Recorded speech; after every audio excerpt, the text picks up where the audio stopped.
Africa is allegedly struggling with the low internet connectivity, with only 22% of the continent having access. Boosting Africa's connectivity requires substantial investment and regulatory reform.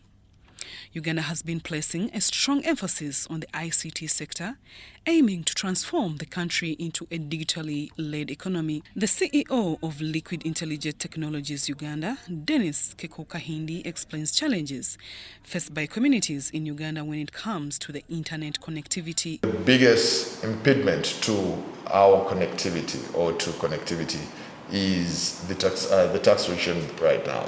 The tax regime right now requires us to fork out close to 52% in taxes via various taxes that we as internet service providers get to fork out.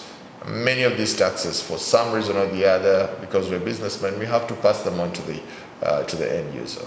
If government ever reconsidered some of the taxes that come to us, such as reverse VAT, for instance, the 12% excise duty, together those contribute about 30% of the internet cost.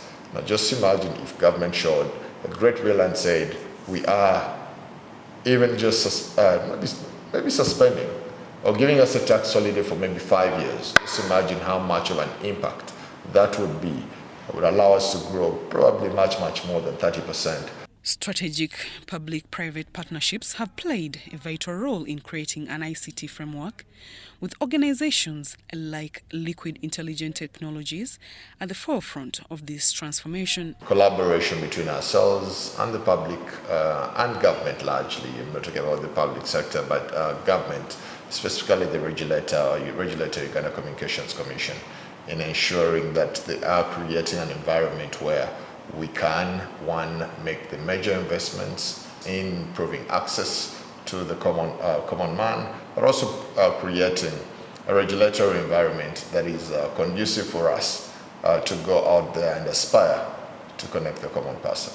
The International Telecommunication Union emphasizes the importance of bridging the digital divide, highlighting that in 2022, an estimated 407 million people in least developed countries were using the internet, accounting for only 36% of the population compared to the global average of 66%. There are still 720 million people offline in LDCs, accounting for 27% of the global offline population, despite the LDC population representing just 14% of the world's population. Our Pan-African vision is to make sure that we don't leave any single African unconnected.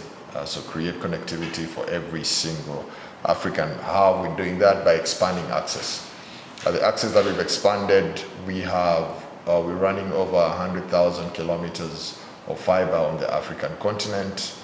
And not only that, we are also running quite a number of orbits of satellite in creating connectivity.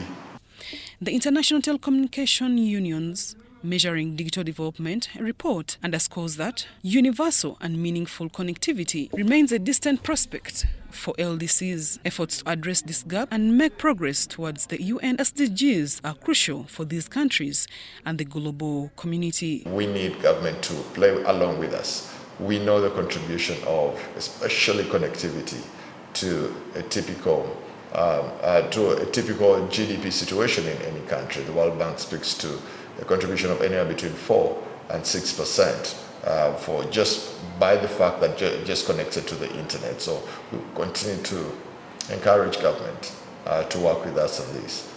Zahra Abigaba, UBC News.